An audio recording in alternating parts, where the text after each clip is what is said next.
to have some fun. One of the premier powers in the long, rich history of wrestling, Oklahoma State in town. Here are the first 5 matches. We start with a rematch of last year's semifinal with Spratley and Ventresca. Forrest and Seidel, as we documented, at 133. Keep an eye out.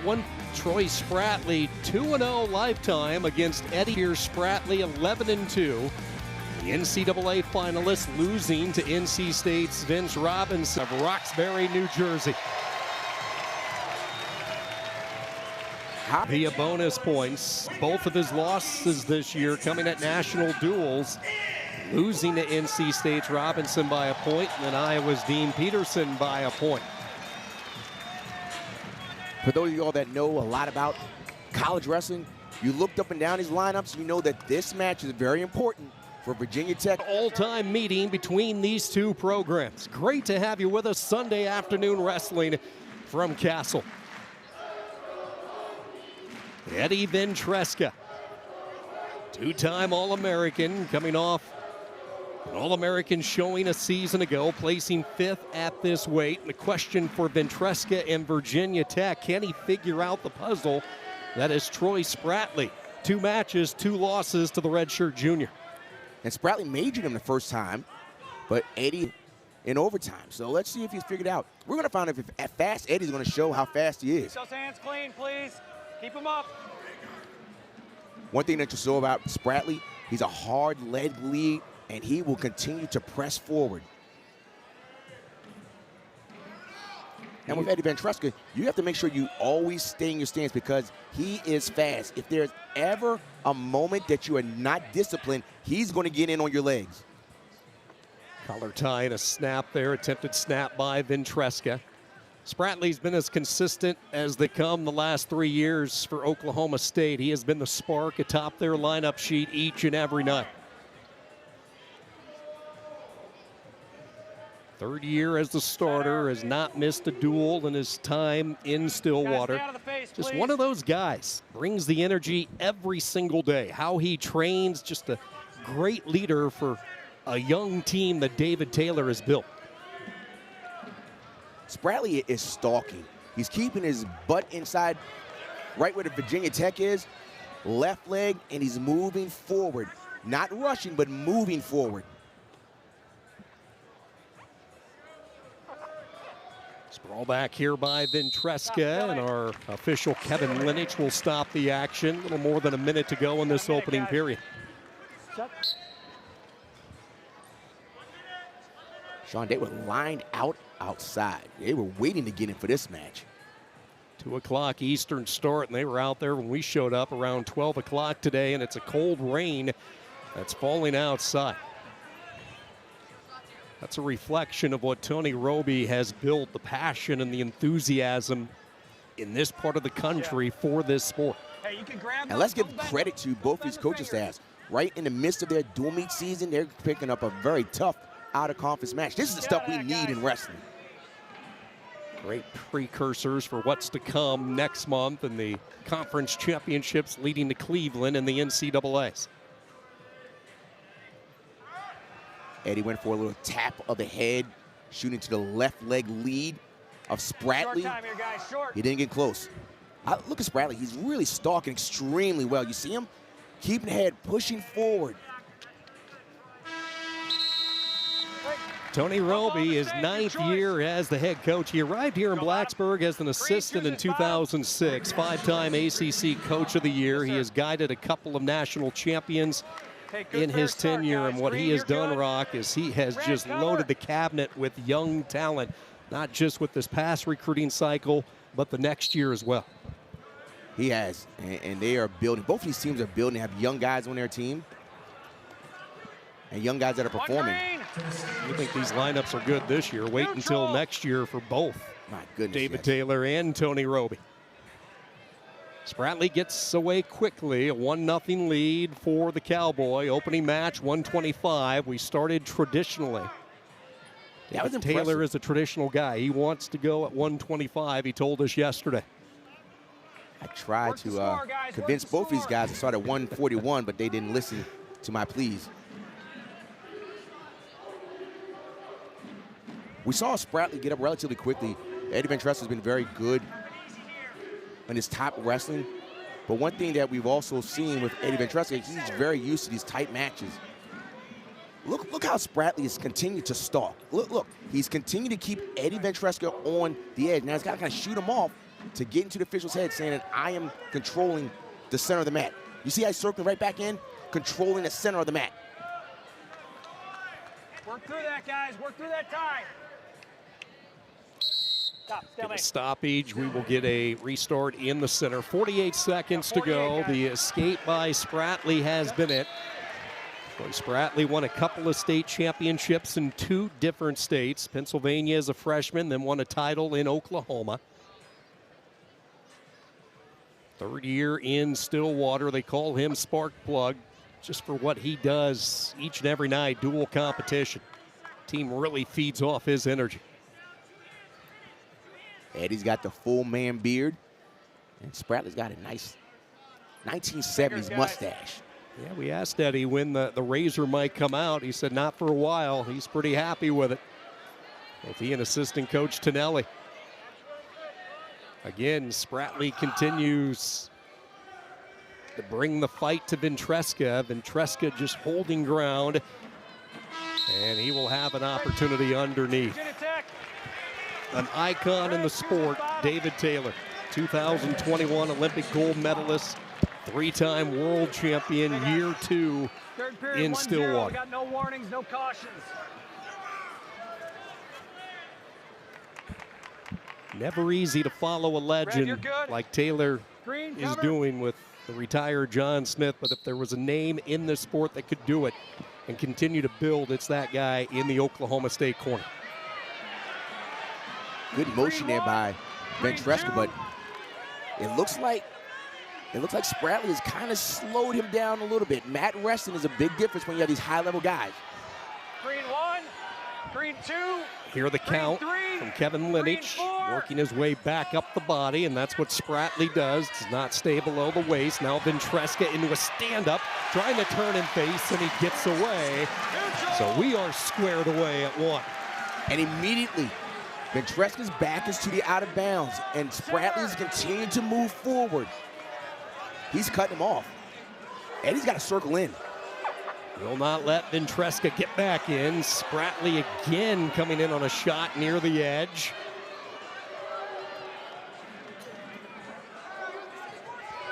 You see that Eddie Ventresca is trying to block that hand. You see him holding that hand right there?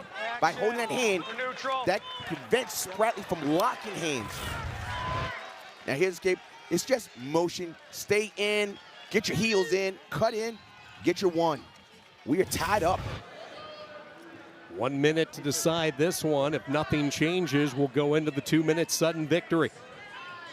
Mentioned this is the 3rd meeting between these 2 wrestlers. Spratley won back in 2024 by major decision. Ventresca in the tiebreaker, coming up a couple points short last year in the national semifinals, and they are side by side, tight as they come right here. Lots of implications here for national seeds for the NCAAs in Cleveland. Wait for somebody to explode. Wait for somebody to do something here. Ventresca started to come in. Had his angle cut off by Spratley. Short time. Guys, short. Stay in here. Most times Eddie gets in on that shot, but Spratley just kept that left arm down and just kind of blocked it out. So for the 2nd straight meeting with these 2 wrestlers, regulation time not enough. We go to sudden victory. 2 minutes, first one to score wins. This crowd inside Castle knows this is a huge way to Virginia Tech is to knock off the Cowboys. You're right about that. This is a big match. And with 8,000 people here, most of them being Virginia Tech fans, they need to get behind Eddie. Keep those clean.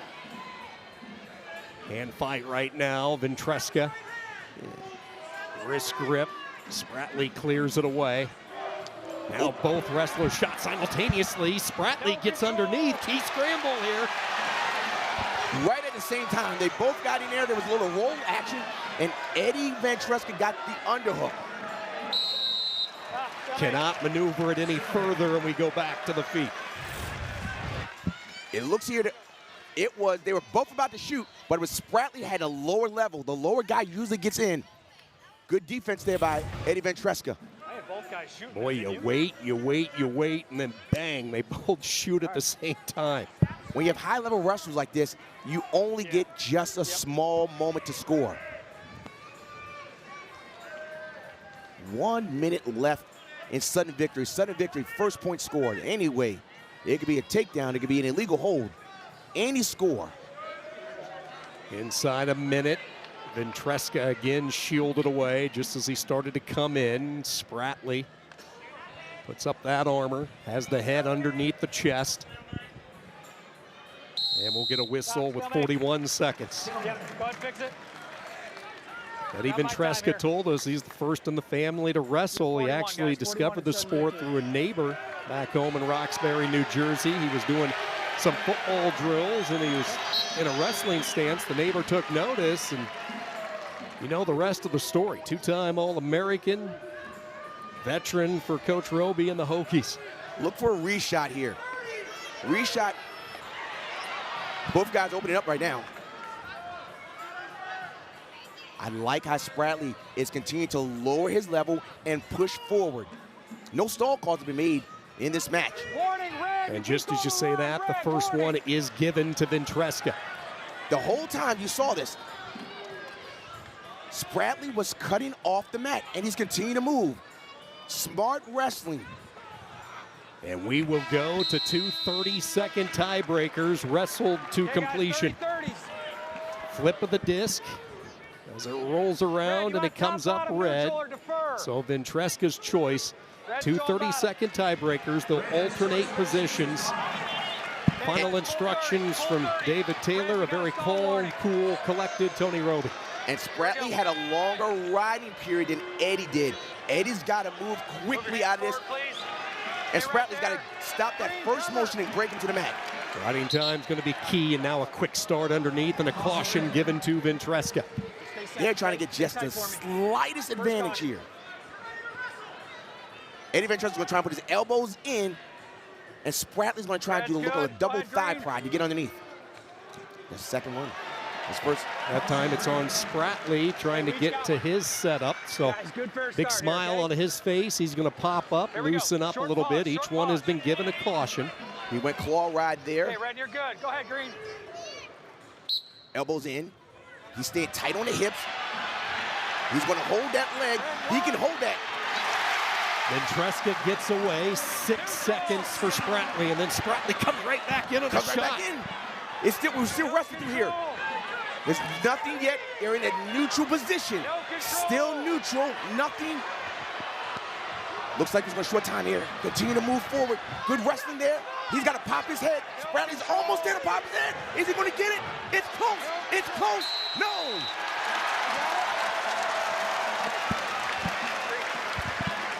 So, right now, Spratley has 6 seconds advantage time.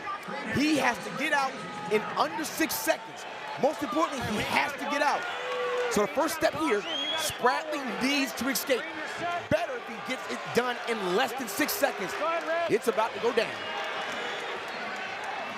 Ventresca into position, and now a caution underneath. That's the second caution on Spratley. Very important, you have to adjust the riding time. So it was 6 seconds, 5 seconds. You at home may say that doesn't make a difference. You're wrong. It makes a huge difference with these two high-level guys. They will not restart until they get the riding time situated. They get the additional second tack back on. Again, keep an eye on the riding time right now. Ventresca getting his thoughts. Let's see where he goes. Quick stand up by Spratley. Trying to rip away at the grip. Riding time down to 0, and now Ventresca has the advantage. Still in the riding and control position. Draped over the right side of Spratley's body. Spratley now, that's going to escape and a takedown or reversal. 1 and 2. It looks like Eddie Ventresca may set. Eddie Ventresca.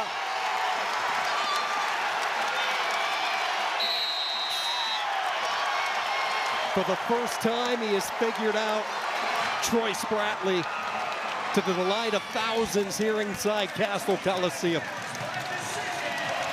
Both proven winners, both score, both are ready. I'm ready, the nation's ready. Let's get it going.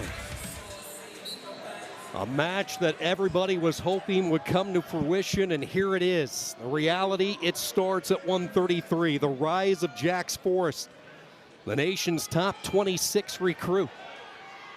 Left high school early. He arrived in Stillwater last month in January. What a route it has been.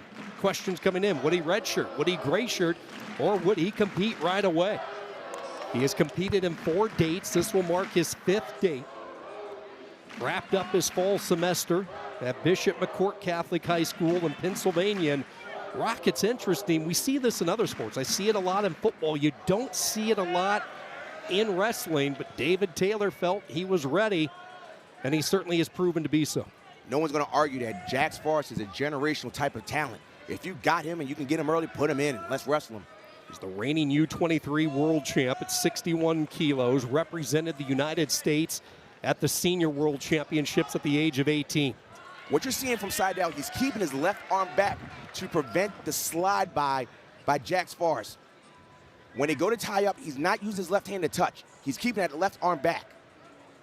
Because what Jax Forrest will do is do an overhead slide by from his feet. Loop, back, forward, back. Takedown right there. He's already better off than he was before. This is where he gets dangerous. We got 1 swipe or 2 swipes. Right back to it. No swipes. Seidel with the takedown. Still you, Red. Cannot add to any near fall points. Still has control here. Forrest trying to slip his head free. Still Red. He is not letting this go. He is keeping the pressure forward.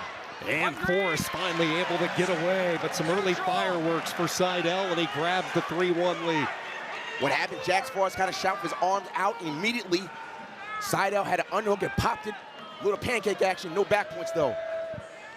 But these guys, as we said before, they're going to score. They are not going to hold tight. Wrestle here, guys. Keep wrestling. Stop, stalemate. You take a look at this weight class as you go back to the 3 for Aaron Seidel. His arm was up, and then a pancake came through. You saw the right arm up of Jax Forrest, and then he just had a nice tight ride to get around 34 seconds of riding time.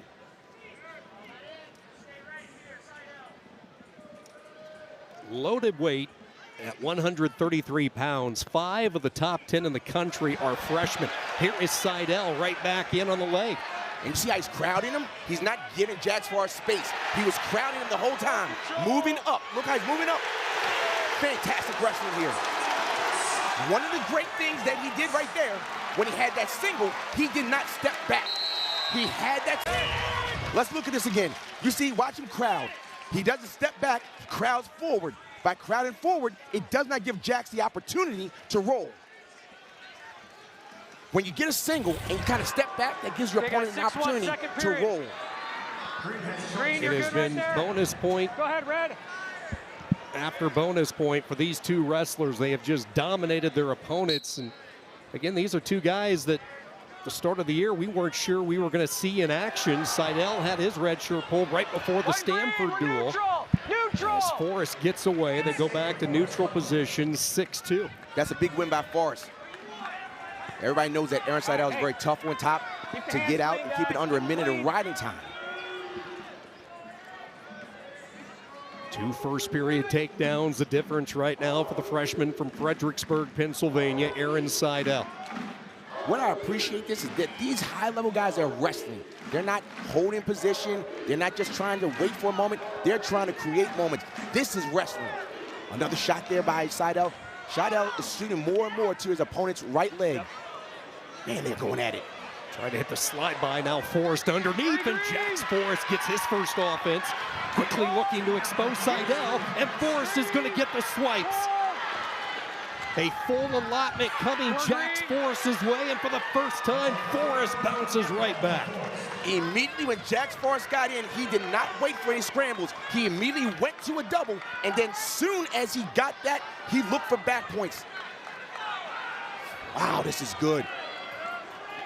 Not disappointing. Forrest has his first lead of the match, up 9-6.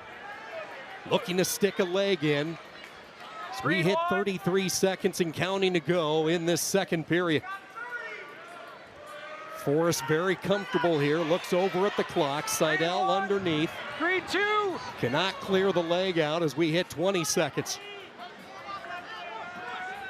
Now riding time is going to the direction of Jax Forrest. Yep. The feel that these guys have on their opponent's body, they're floating. They're not just staying too tight. They're floating with the hips of their opponent. Jax Forrest is doing a great job of just floating. Well, how important is that, Rock? Forrest, after getting the takedown in the 4, he rides out Seidel for the duration in the second. This is it. Immediately, he got the double and immediately goes for back points. Rolls over for a little tight waist and walks up the body, gets the swipe. And now we saw that Aaron Seidel decided to take neutral. He did not go underneath Jax Forrest.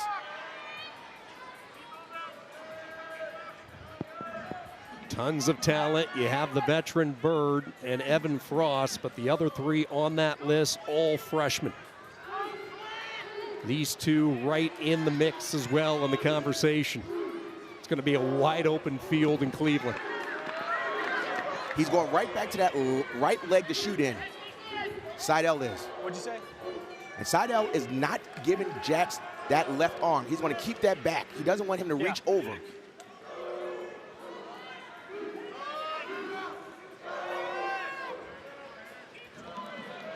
Seidel needs to double up. He can't just shoot straight in on Jax like he did earlier. No change as we approach a minute to go. Riding time is not a factor. Seidel igniting his offense with a couple of takedowns in the first period. Jax Forrest getting his offense in the second. There's the shot. Is he going to crowd him again like he did before? He can't step back. He's got to move forward. When you give him a spot, that could be a position. He got him on his back. That's a takedown. He's rolling through, and there's a brick going out to see if there are back points there. But Seidel has to stay on top. By staying on top, looking to a Peterson here. Peterson here by Jax Forrest. Jax Forrest, he gets his one. Forrest gets away, gets the point. You see the brick tossed in from Virginia Tech. Tony Roby wants them to take another look to see if there will be back points coming. Tony, what are you looking It for? happened so fast that he had that single, and then you saw Jax Forrest start the roll through. When he started the roll through, what did Seidel do? He dropped his hips and went immediately to a half Nelson, seeing if it was 2 swipes. This is critical, critical. The ruling on the mat, no swipes, no points. That's why the challenge came in. So Kevin Linich, Grasso over in front of the monitor, taking multiple looks to determine whether there should be near fall awarded. Let's take another look. So here's the takedown. You saw when he dropped down, he immediately went down for a half Nelson. The thing is, he got that takedown, but he didn't even get 1 swipe. Because first you have to get the takedowns. Not when he goes to his back. The takedown has to be awarded first. Once the takedown is awarded, then you can start back points. But it seemed like it's one fluid motion. Let's watch. Drops down. You see him put the half in immediately. The referee has not awarded points. Now the points are up, and Jax Forrest.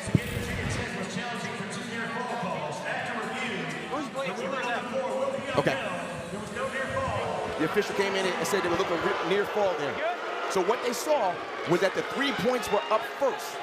By the time the 3 points were put up, it was a situation where no back points had been. It doesn't matter. We got 25 seconds of 1-point match. Oh, this is great. Seidel has taken him down 3 times. Does he have a 4th time in his pocket to send this place into a frenzy? And now the headgear pops off of Forrest with 16 seconds to go. 10-9, Jax Forrest, a match that has lived up to all of the hype coming in. He's got to finish clean. He just can't. Oh, good, smart move there by Jax. Just to get in on the leg. He's looking up. It's short time there. Is he going to get behind? Look at this. Unbelievable match. Well done.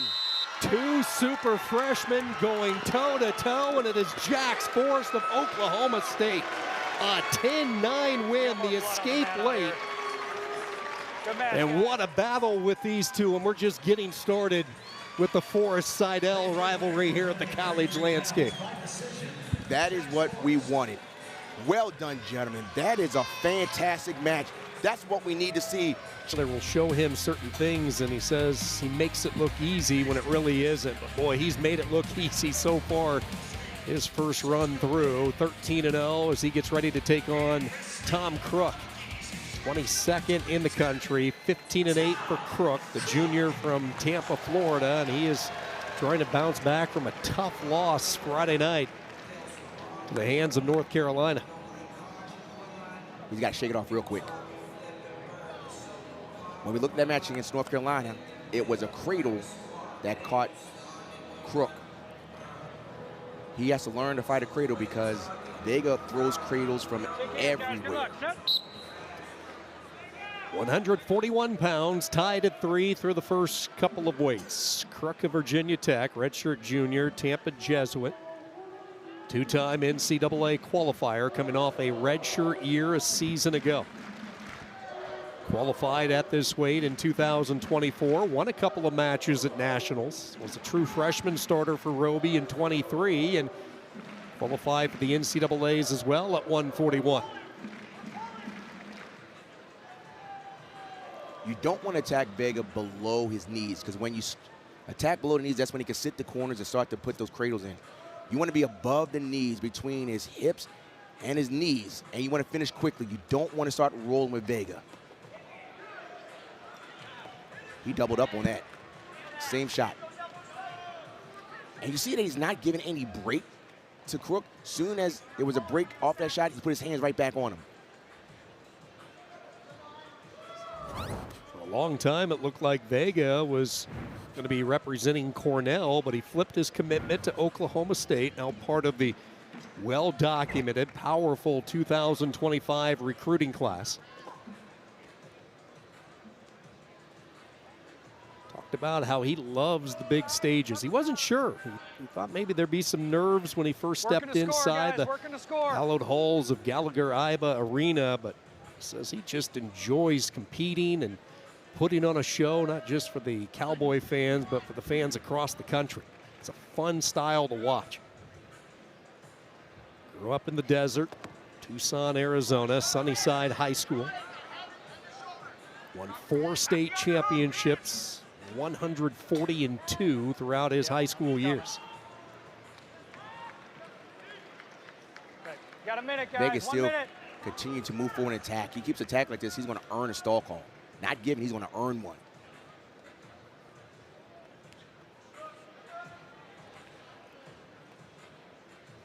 Now those fingers, please. Inside a minute, no score. Both wrestlers stationed in the center. Crook working to get to his tie. You see the grip right behind the tricep there by Vega.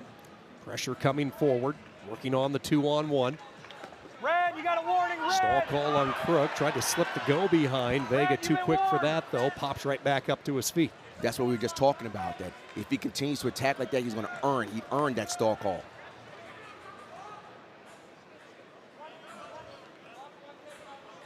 You see the variety of attacks there by Vega. And Crook has a long, high seat to his opponent's right leg. But when he hits that shot, he has to stay high on Vega. He cannot be below the knees. Scoreless through 1. It's a long list of talented freshmen in the lineup for Oklahoma State. Take a look at this. We'll see Robidoux a little bit later on. D. Lockett at 65. Hey, good setup here, guys. Good start. Cody Merrill, Green is good. after his redshirt season a year ago at 197, doing good things as well.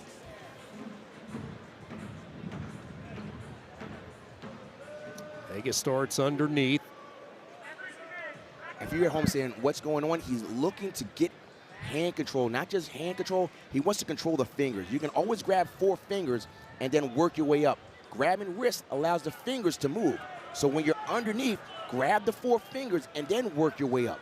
Red control. Crook looking for a mat return. Whizzer here by Vega, and then he gets out. So Vega gets the escape. He'll go up 1-0.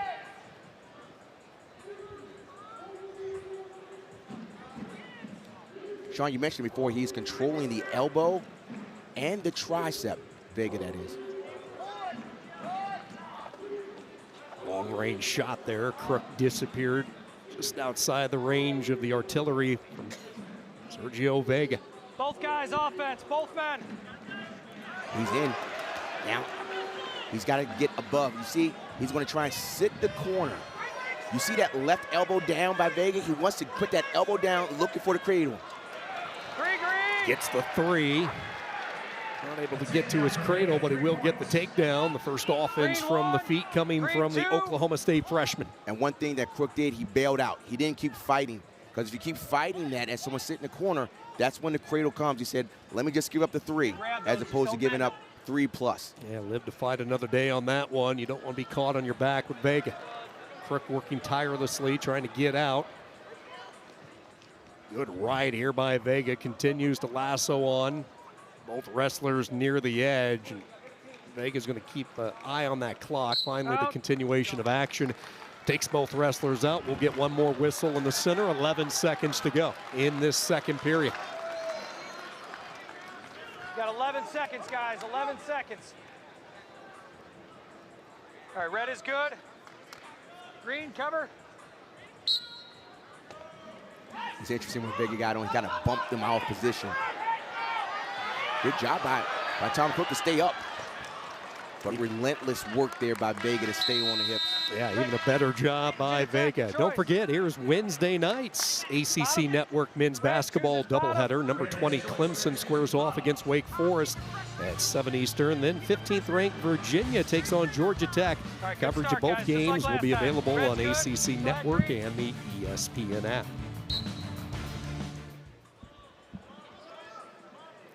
Third period. Tom Crook has a stall call against him.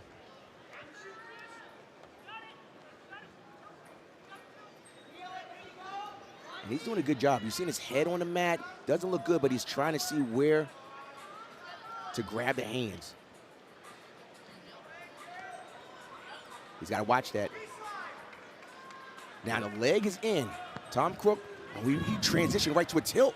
Yeah, had the arm trap, was looking for the tilt, still has his leg in.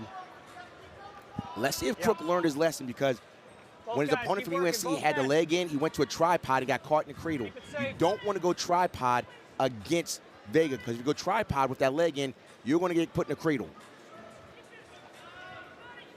Adjust. Keep in mind, Sergio Vega, through the first 13 matches of his collegiate career, has not surrendered one takedown.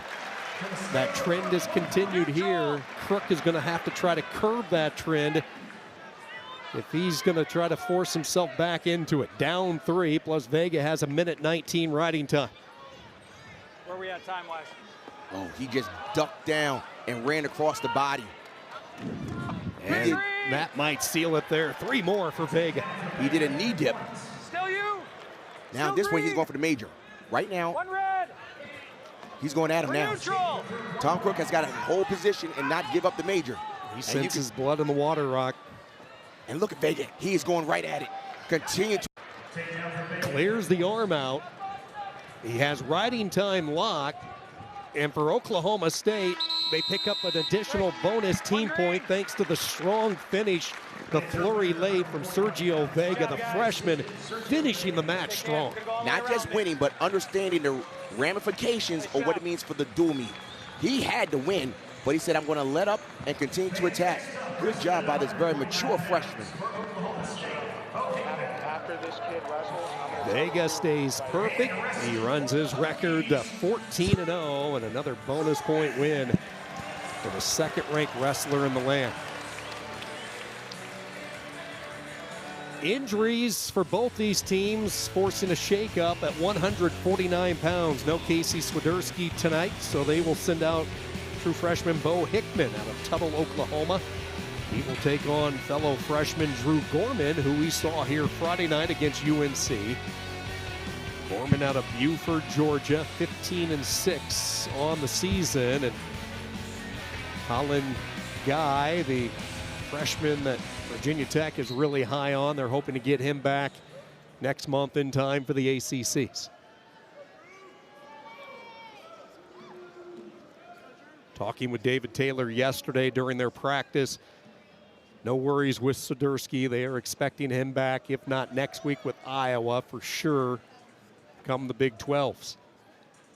Swiderski, a nice addition this year, coming in from Ames and Iowa State. That was the same said for Colin Guy, that he should be back for the ACC championships.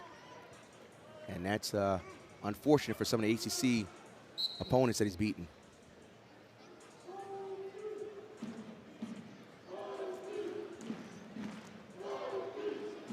Gorman head underneath. You saw Hickman trying to change direction. Now a straight-on double shot there by Bo Hickman. One of the things that Hickman did in that flurry, he had his arms like a praying mantis. His elbows were in, his forearms were on the clavicles, and he controlled. He didn't want to get his hands stuck underneath, and he was trying to move Gorman from side to side. There's been a shift from going from the front headlocks when your hands get cut off. People go to what's like kind of like a short offense, but they want to control the lats and keep their elbows in and move from side to side. They don't want to get their arms cut underneath. Not a lot of experience this year for Hickman with Swiderski in the lineup. This is just his second duel of the year. He lost to Brock Herman last time out, 6-5. Incredible run at Tuttle High School, a four-time state champion. That's what Taylor was telling us yesterday, Rocky. You know, we hear about all the freshmen that are in the lineup. He has really built some depth of freshmen and redshirt freshmen that aren't in the lineup this year as well. And that's what you need. There's so many injuries that happen, weird injuries. You want to make sure that you have someone that can step in, as opposed to you lose your starter and you're not going to win a match moving forward. And that's pretty much the case in all sports. You always want to have solid backups that are ready to compete immediately.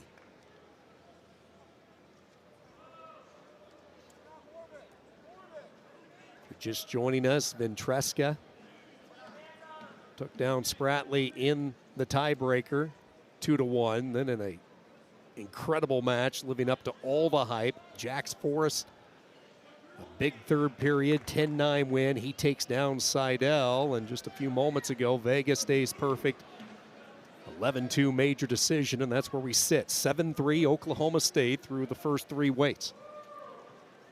Because it's two true freshmen here, you would say it's more of a toss-up, but it's certainly far more important for Virginia Tech to get a win here to stay in this dual meet.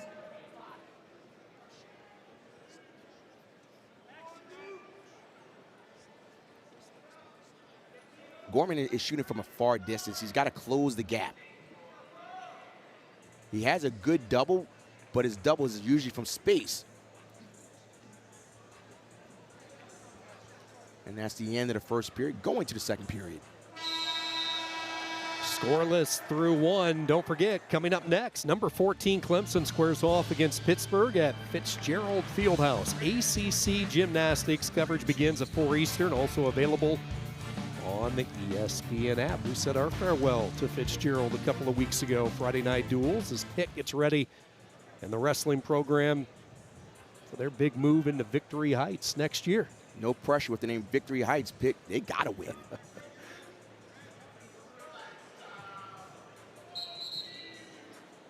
It's just so healthy for the sport. The rich history that we've talked about of Oklahoma State wrestling throughout the years, 34 team national championships, 145 individual champs. We know the strength of the Big Ten, the Big 12, and the ACC, and the surge of this conference in recent years. A lot of the efforts done by Virginia Tech on that front. These duels, when you have Power Four conferences coming together in the month of February, just so good for the sport. The dual aspect of the sport that so many fans enjoy. A good thing that Hickman is doing right now, he's pushing the leg away. Oftentimes people bring that leg in. He's starting to push the leg away from his body. Many times people want to hold tight to that leg. He's trying to push it away, but Gorman's doing a good job of staying tight. There's been a very much of a consistent effort and focus by Virginia Tech if they're top wrestling. They ride well, but they also turn well. Gorman approaching a minute of riding time here. Crowd showing their appreciation to the freshman from Buford, Georgia. Hickman just has no answer to get out from underneath. Now he's going to get his hips up. Watch him try to move that left arm behind the head. He's going to lift that arm up. You see he's trying to push that left arm behind? Still riding time going for it. He's got to either let go, because riding time is still going into the way of Gorman. He's got to let go of that because riding time is still building. Oklahoma State corner trying to get the attention of Bo Hickman as wrestling goes out of bounds. That's a freshman move where he wasn't aware that in that scenario, if you're not going to get a quick reversal, just let it go. He lost time with that riding time there. Minute 32 of riding time from Gorman. They give Hickman the late escape, so 25 seconds in this second period.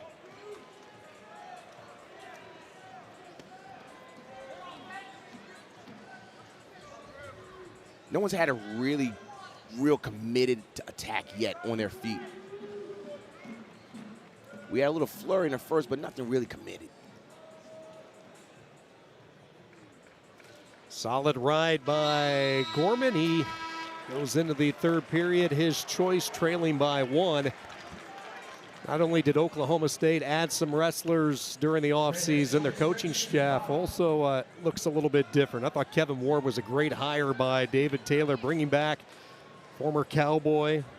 Ward was part of those Cowboy wrestling teams from 01 to 06. He won a Big 12 title. He and the Cowboy singlet was part of 4 NCAA team titles under John Smith. And I know we both have been impressed with his work the past decade at Army West Point, what he was able to do with the Black Knights. Real nice addition for Coach David Taylor. All right, Gorman. There's some work to do as Hickman rides him, keeps his left foot inbounds, and now they finally flow out right in front of us, back to a restart in the center. And what Hickman did, he went to what's called a double thigh pride. Both of his hands went on the inside, and he kept driving forward. By doing that, your opponent's hands has always tried to get their positioning. He's going to probably go to that again. Watch his hands go inside and move Gorman forward. This time, Gorman just stood up. Yeah, that's one way to avoid that. Went right to a stand-up. Big return there, though, by Hickman. Brings him right back down to the mat. Sticks in that claw right near the edge. And again, we go back to the center. 1:25 to go. Good work here by Hickman of Oklahoma State. And I was talking about Virginia Tech being solid on top. Oklahoma State has been very good on top throughout the whole year. So first we were thinking about riding time. Now we're thinking about Hickman. Is he just going to continue to ride Gorman out for the period? Saw Gorman hit that quick stand-up off the last whistle, this time into the sit-out. See that thigh pry Rock was talking about from Hickman. Gorman still sit out. And one of the things that Hickman is doing, he's keeping the pressure forward. That looked like almost locking hands there. Almost. Is there a reversal there? He's still got that leg. It's not quite a reversal, but there's the swipe. He's got that leg, so it's going to be a stall call, and they're going to stop the riding time. Riding time will stop. That's the signal you see from Kevin Linich, holding his fist up while hanging on to the wrist. That is a signal to the clock operator to stop the riding time. He had not improved his position, working his way up the body. And a good move there by Hickman just to clamp in on that leg and avoid giving up the 2. Now, you all may be saying that was locked hands, but remember, when you come to your feet to the mat, there is reaction time. There is no reaction time of locking hands on the mat. So this is where they started to count right there while he still had that leg down there. And then immediately, once he gets to the 5 count there by the official, he's going to grab his wrist. And that means that we're going to stop the riding time. Here we go. No change. He's got a stall warning. So Hickman, he's still winning this match. 49 seconds left. He wants to continue to keep Gorman now. Gorman, the good thing that he had in his favor is that there's a stall call against Hickman. So Hickman has to continue to move because another stall call against Hickman is going to give a point to Gorman. He went right back to the thigh pride. Has the leg as well. He will bring Gorman back. Gorman trying to turn and face. Good inside trip there by Hickman. Returns him back to the mat. Gorman just keeps springing up. Terrific ride here by Bo Hickman. And now Gorman finally able to get away. And we are tied at 1 with 23 seconds to go. Getting out of bottom oftentimes is just mentality. Same thing with riding on top. Gorman was not going to be denied. 17 seconds left. There is a stall call against Hickman. 1-1. Big match for Virginia Tech here. Hey, we're tied. We're tied with 17. Set. Quite a moment for these two true freshmen into the lineup because of injuries. Big crowd Sunday afternoon, national audience, tied at 1, short time. Let's get out of those fingers, please. Neither wrestler has really been close to securing a takedown as far as getting to their offense, and we go to sudden victory. A little free wrestling today from Blacksburg. All right, we're good. Hey, Green, you do have One of the things you have to do in overtime, you always want to attack. Proper balance and finding the balance. Gorman, as he's looking for his shot, he's got to close the gap because if he doesn't, he's in on the shot there. Look for a roll. Ash is going to try and hook that leg. You see he's got that right leg hook. He's going to try and get his right arm through. Hickman's doing a good job of keeping that tight. He's got to get his arm out and lower his hips. He's not there yet. That's not there. There it is.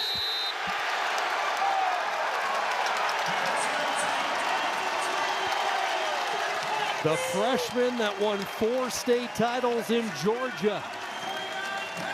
A state that's been very productive for Virginia Tech. Drew Gorman in sudden victory. They're taking on freshman Landon Robidoux, 12-1, 7th ranked in the country for the freshman out of St. Michael, Minnesota. Another one of the freshmen we were talking about at the beginning of our program, true freshman. It just goes to show you how prepared these colleges are when these freshmen come in. These freshmen have great club coaches, high school coaches. They don't need red shirts. They're ready to compete. You know, that is a gap that has narrowed considerably throughout the years as far as that transition time from kids leaving high school, jumping right into the fray as a college freshman, and a lot of that is because of the tournaments throughout the years, the opportunity to compete internationally, whether it's at the U17 level, whatever the case might be. They are battle tested before they put on a college single. You look at the body of work this year for Robidoux. What makes him so special, and why has it been a seamless transition? As I mentioned before, he was prepared coming in. And at the beginning of the season, there was always chit-chat. I said, look, Robidoux's really good. They were talking about others that have come in, and he has wrestled with a style that's moving forward, and he attacks. One of the things that you see as a freshman, he doesn't get rattled. He's been very tight in matches. He doesn't get rattled. That's usually something that you learn the more you wrestle. He had a remarkable high school career in Minnesota. In fact, it looked like he was going to be a Golden Gopher, but then David Taylor gets hired in Stillwater. That changed his plans. He won 4 Minnesota state titles. He set the state record for takedowns in a season. He had over 600 takedowns. Wow. He's won the Who's Number 1, the Super 32 Challenge, 2 of the bigger tournaments throughout the course of the year. Closed out his high school career with 188 consecutive wins. Did not lose a match since the 6th match of his freshman year. Gives a tug on the back of the neck of Miller. Miller right back up. It's like he's repeating that right now. Just 1 loss this year. That loss was to Antrell Taylor in a tiebreaker of Nebraska. That just goes to show you, coming out of high school, going against the returning national champion and taking them to tiebreakers. He really set the tone. You knew he was ready. The very first collegiate duel, he was able to take down the 4th-ranked wrestler in the country in Daniel Cardenas of Stanford 11-2. Also secured a win earlier this year over former Cowboy Teague Travis, who's now wrestling for Missouri 4-0. So this was a weight that was a logjam before Robidoux arrived, and his talents moved him right to the top in the starting lineup. Miller has a good double. Oftentimes he posts both elbows and drives into a double. But what you're seeing with Robidoux, he is not reaching. He's bringing his elbows are in, and then he gets closer before he actually touches. When you start reaching, like that, that's when opportunities are created. Out, backing, red, second stall. It's double up. There's nothing wrong with that. The stall was a traditional stall, and then Miller just backed out. So that's how they got a point. We saw this with Spratley's match at 125. You saw this, you're seeing this right now with Robidoux. Oklahoma State is cutting off the mat.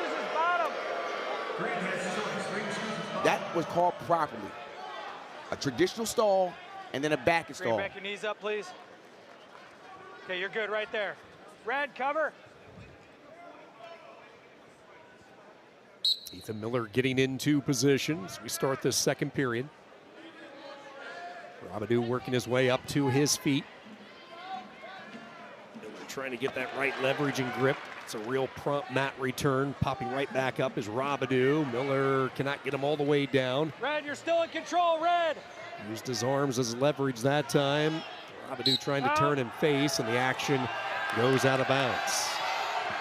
And what happens in that scenario is that as long as the top wrestler is making an attempt to bring him to the mat, that's not a stall. Red, cover. Ethan Miller is a strong guy. Good job by Robidoux to continue to stand up. Someone's going to get tired. Yeah, Miller, a tough customer, 3-time NCAA qualifier, all 3 of those appearances with Maryland. And Robidoux is away, so Robidoux now goes up 2-0 here in this second period. Ethan Miller probably feels like he's back at Maryland with this weekend schedule. The Big Ten known for the Friday-Sunday combinations, the ACC mainly Friday night action. Watch the shrug there by Miller. You're seeing him put his little elbow, his left elbow out. Look like he's going to try and do a little shuck throw by. But Robidoux is continuing to move forward. Offense, guys, offense. Looking off the unders. Still has his right arm underhook, and he steered Miller out of bounds, and the stall call on Miller, and that's the right call. Robidoux imposing his will. I'm so surprised because I've talked to other coaches, and they said that Miller is really strong, but Robidoux is not being phased. He is moving forward. There's that double. You saw that little post there? The thing there, he just dropped down. He didn't drive through. He kind of just dropped down to the legs. When you shoot, you want to shoot through your opponents, not to your opponent. Inside 20 seconds to go in this second period. Another stall call on Miller has added to the lead for Robidoux, and an escape. An additional stall call, so a couple of points, now leading by 3, and that's the lead that he will carry into the third period. Red, your choice. James Franklin getting ready to try to get Virginia Tech football back on track and join us Sunday afternoon here inside Castle Coliseum. And yeah, he was the head coach back when David Taylor was winning some national championships at Penn State. So those two meeting up earlier prior to the start of this one. And thing about James Franklin, he is going to fill Lane Stadium. He's hoping to get 65,000 to their spring game, which is coming up on April 18th. Robidoux is really composed. He's not backing up. He is continuing to move forward, not recklessly, but moving forward. Moving forward. Miss. Yeah, not reckless, but he's moving forward. The last 2 matches that Miller's had have gone to overtime. So he's not going to get flustered when it's a tight match like this. But then again, he's got to try more offense.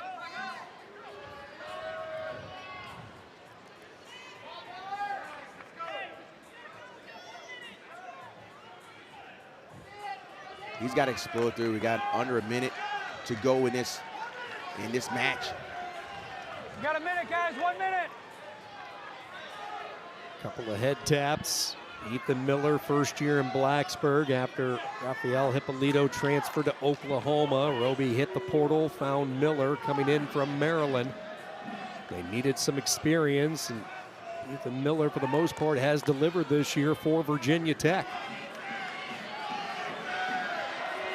Cannot find his offense against Rabadou as we hit 30 seconds and counting. Now Rabadou gets tagged with stalling for the first time. Miller trying to keep him pinned along the edge. He's going to need more than another stall call, though, trying to come in with that straight-on attack, and Rabadou steers him off to the side. He will get the second stall call, but as I mentioned, not enough. 3-2, short time. Miller trying to pull off some late heroics. Good defense there by Rabadou, just to stay in tight. So the second stall call in the second period proves to be the difference, and Landon Rabadou keeps on winning. Now 13-1 on the season for the freshman out of St. Michael. Hard fought, 3-2 victory. Oh. Number 2, D. Lockett, Mac Church at 165. Facundo, the transfer from Penn State. Desiante, transfer from Chattanooga. And then we close out with Doucette and Mullen at heavyweight. 165, Ladarian Lockett has been thoroughly entertaining. The freshman, he is a homegrown product right there in Stillwater, Oklahoma. Number 2 in the country at 12-0. Taking on the redshirt sophomore out of Waynesburg, Pennsylvania, Mac Church.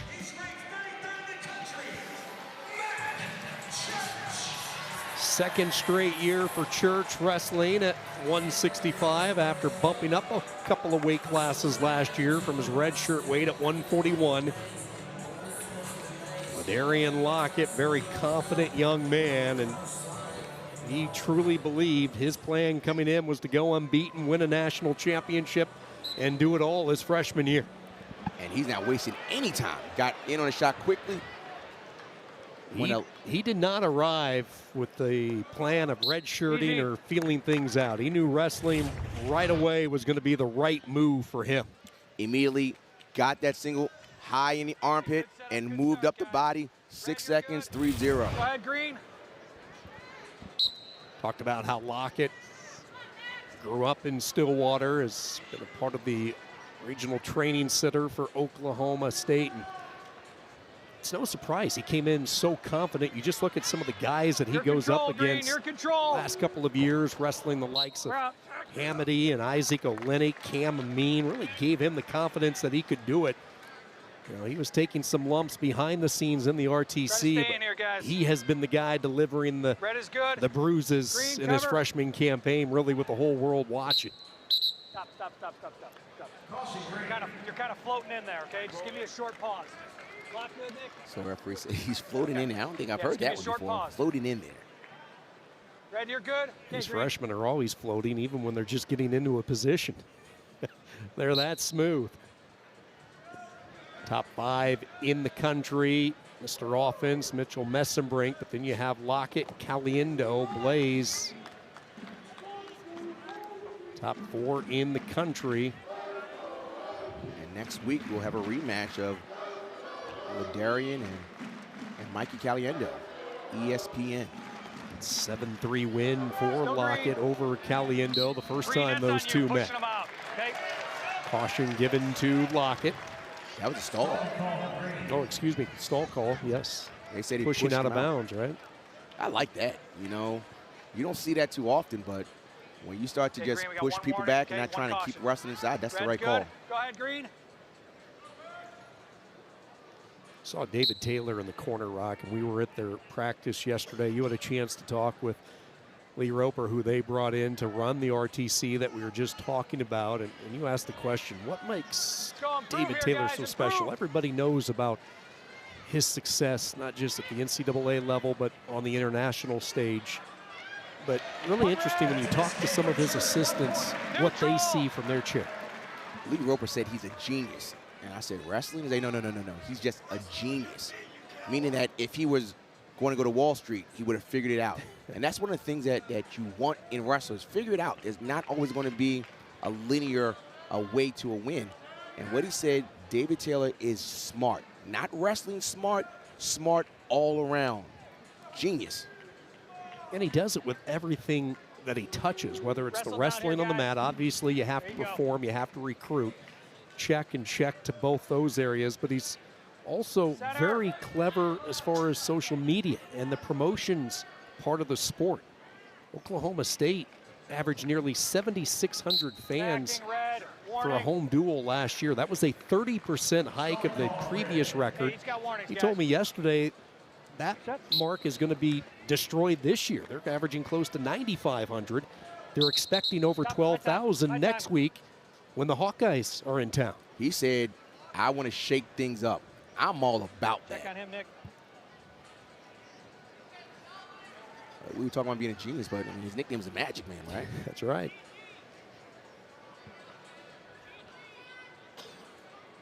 You look at some of the parallels to the legend that he replaced with John Smith. Both took over after international success. Taylor a little bit older than Smith. When John took over at Oklahoma State, he was 26. Taylor last year at the age of 33.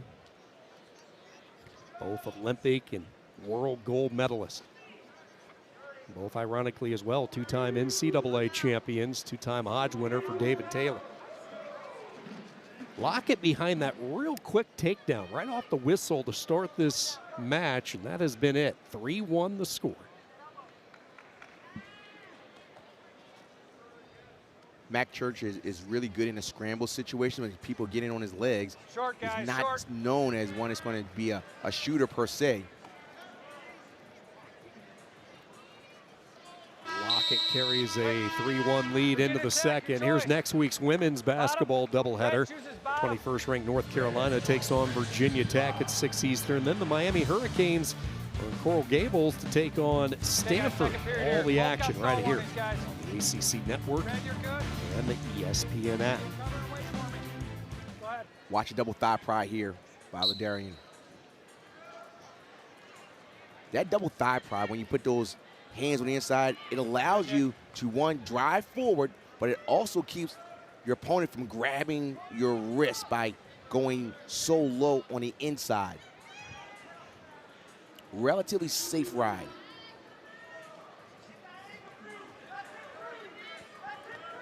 He's moving well. Lockett is continuing to move his feet, staying light, getting perpendicular. And this was an area that he has really worked on due to his freestyle background. And in high school, he was not riding a lot because he was putting opponents on their back so quickly. He's really worked on the hustle riding approach. Stillwater head coach Ethan Kyle taught him a few tricks, and his riding ability has been impressive in his freshman campaign. Has close to 2 minutes worth of riding time in this match. It's the NCAA qualifier from a year ago, Mac Church.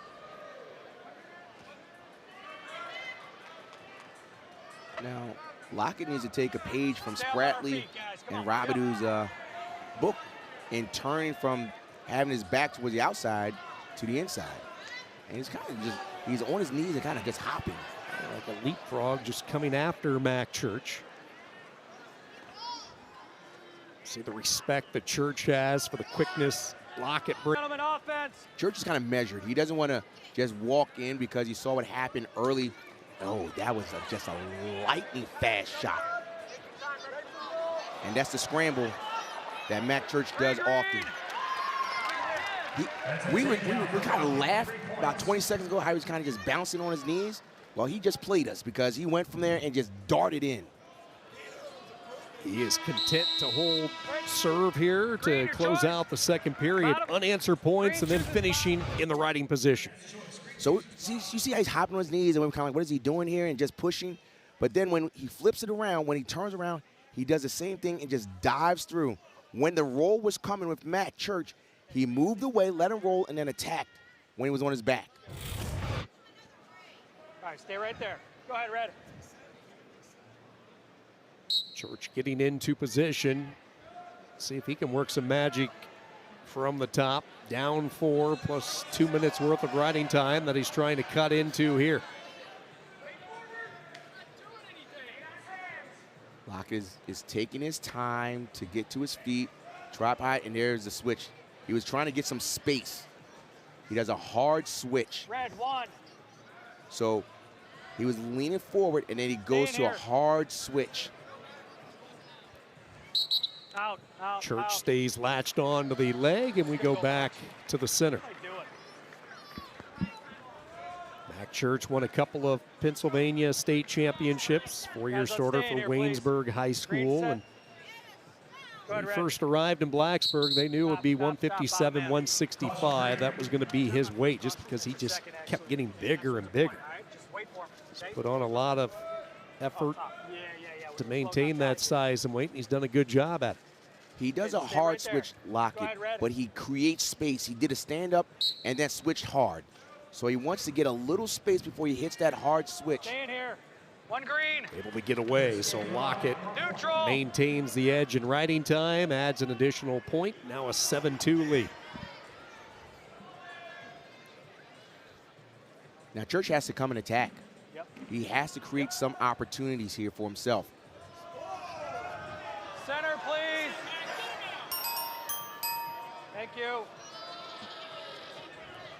Mac Church is measured, but he has to do something. He also has the only 2 takedowns of the match. Just like Jax Force, who we saw earlier for Oklahoma State, Lockett with some international success last year. He won the Pan Am Championship, also the U17 World title. Has a long, extensive relationship with assistant coach Tyler Caldwell back to the youth days. Caldwell would actually drive him around to some of the tournaments back when he was younger, so he's had that long-lasting relationship. Riding time lock. Church trying to pick up the tempo a little bit. Lockett Center.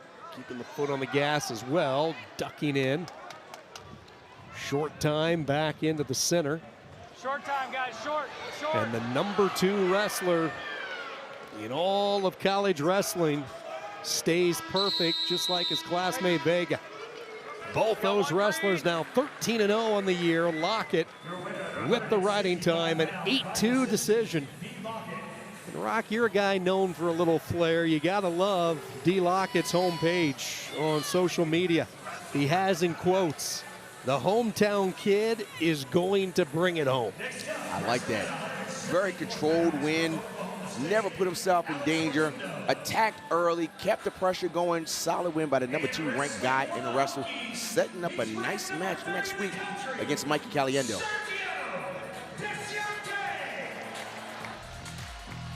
Oklahoma State extends the lead, 13-6. 74 our next stop. Sergio Desiante, transfer they brought in this offseason from Chattanooga for Virginia Tech. Alex Facundo back in the fray after an injury-riddled season a year ago. His first year in Stillwater, transferring in from Penn State. Desiante is going to continue to attack. Immediately in on the leg. Now, Facundo is very proficient at defending a single here. He's doing a good job of controlling the hands. What Desiante needs to do is to crowd him and try to use his left foot to catch the bottom. You see how he's trying to catch it? Now he's got to move forward. He's got to catch it and move forward. He's got to stand up. He doesn't want to be on the mat with Facundo. Facundo is facing him. By facing him, you're not giving your opponent an angle. He wants to slowly work up towards the hip. And Facundo's doing a good job. You see how he's clubbing ahead? He's using that forearm to block him from moving forward. Fighting hands. I said this, he is good here. He's not going to get so nervous when someone has a single on him. Desiante needs to bring him towards the middle of the mat now. He doesn't want to keep driving him out. They'll try to drag him back in where he has a little bit more room to work. He's been in on this leg for 30, 35 seconds and counting. Very patient. Tried to shelf it. Now he goes down to a knee, and that is Alex Facundo. We've seen him do that time and time again. that's not going to discourage Deziante. He's going to shoot again. Facundo had just a brutal schedule to start the year. He took on 3rd-ranked Simon Ruiz, 5th-ranked Matty Singleton. He had number 2 Patrick Kennedy, number 4 Christopher Mento. He had all those guys before he could really blink an eye in the opening month of the season. David Taylor's been pretty open about the approach with Facundo this year, and this is a wrestler that coming into this year has not competed a lot the last couple of years, so it's almost like they're approaching it as if it's a freshman campaign, and he has delivered. He has looked really good over the last month. He's won 5 straight coming into this bout with Deziante. Facundo's best year at Penn State was 2023. He was an NCAA qualifier. Easy, man. He was down at 165 pounds. Coming with hard clubs there, both guys.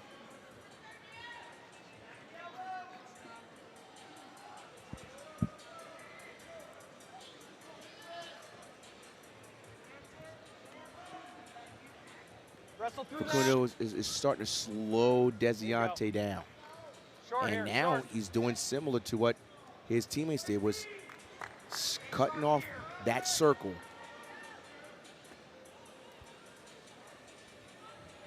Short time in this opening period, no score. Deziante got in on the single early, and exchange that lasted well over a minute netted 0 points for the redshirt junior. Thursday night, the Nothing But Net crew will break down the night in the ACC with highlights and analysis of every women's game.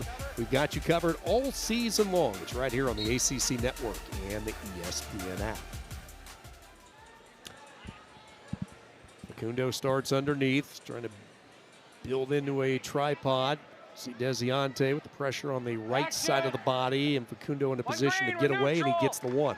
As soon as he came out off that tripod, he went to an underhook. By going to that underhook, you prevent your opponent from dropping down to the single. Because all the times when people go down to a tripod, the top guy just drops down to a single and trying to run you out. Facundo in on a leg. You see the heavy hips now by Deziante. Head buried underneath.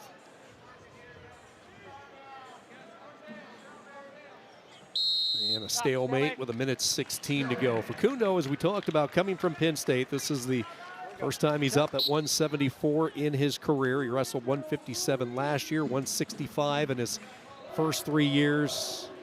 Happy Valley. Represented Penn State at 1 Big Ten championship. Knock it off, gentlemen. Club there from Facundo to the side of the face of Deziante. Facundo utilized an Olympic red shirt in 24 and just had a tough time once he got healthy with the lineup they had. Tyler Kasak, obviously, Mitchell Messenbrink. Many people are wondering, including myself, will he be the Terrell Barraclaw version in 2026? We saw what Barraclaw did, could not crack the Penn State lineup, found new life at Utah Valley, and ended up on the podium. Will this be Facundo's story this year for David Taylor? Facundo spends a lot of time underneath his opponents when shots. You'll see him get in, he'll be under there. It looks like he's not doing much, but he's working his way. Stay in here, guys. Short time. Stay in here. He has that single that he does so often. Doesn't have a lot of time to work. You see him trying to bring Deziante back in. The whizzer in by Deziante. Facundo trying to stretch that leg across the body, but there's not enough time or space to get the takedown, and a narrow lead through 2. So they bring in Richard Figueroa, the 2024 NCAA champion, Swiderski, the All-American from a couple of years ago, Facundo, and then Zach Ryder, who is wrestling really well, but he was injured in the UNI duel a couple of weeks ago, so we won't see Ryder today. Okay, you're good. They had some holes to fill, and David Taylor has done that with the portal to blend in with the talented freshman that he is developing. Deziante away, and we go back to a match that's going to be determined on the feet. Tied at 1 here in this third and final period.